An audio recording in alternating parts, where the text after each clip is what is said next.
Hi, I'm Kelsey Mays for Cars.com. Volkswagen redesigned the Beetle for 2012, and a year later we got a redesigned Beetle Convertible, complete with a power cloth top and 3 available engines. The Beetle Convertible has always kind of placed style ahead of practicality or driving fun, and the redesign doesn't really do much to change that direction. We'll show you why. We have a car with a base 5-cylinder engine that pairs with a standard automatic transmission. The Beetle Convertible kind of retains the hardtop's lengthy profile, and it's about 6 inches longer than the outgoing Beetle Convertible. The top doesn't require you undoing any latches to bring it down. It actually goes down, we got it down in about 11 seconds and back up in about 15, including getting the windows up. That's very fast.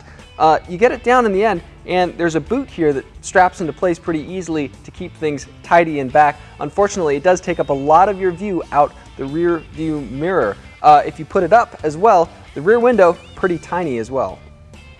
You know what else is tiny? The trunk opening. Overall cargo volume is about 7 cubic feet. That's a little less than half of what you get in the trunk of the Beetle hardtop, but still pretty competitive, bigger than trunks in cars like the Mini Cooper Convertible, the Fiat 500 Cabrio, and the top stows in a separate compartment, so it doesn't intrude on any trunk space when it's down. Unfortunately, that opening, still very narrow, very short, requires some angling to get your suitcases through, and the top, the way it opens here, if it's been raining, directs any extra rainwater straight into the trunk. Hope you like your groceries wet.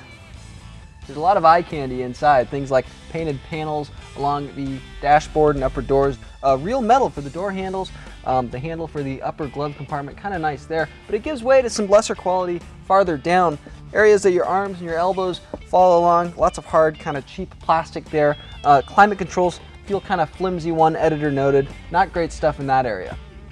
Despite there being a telescoping steering wheel with actually quite a bit of range, more than one editor found that you're either sitting too far away from that wheel with it all the way extended, or when you move up to get the wheel comfortable, you're sitting too close to the pedals. The ergonomic issues kind of go on. There's no center armrest in our car. It's optional in the Beetle Convertible, despite this car starting at more than $25,000. We don't have lights for the vanity mirrors up here. The visors don't extend at all. A lot of issues. The driving experience also seems to fall short of the price tag. Editors agreed the squishy brakes don't lend much confidence, and on the highway, the steering is this soupy, over-assisted mess. The car rides firm in a clumsy sort of way with a busy suspension and more creaking from the top than an old house on Halloween.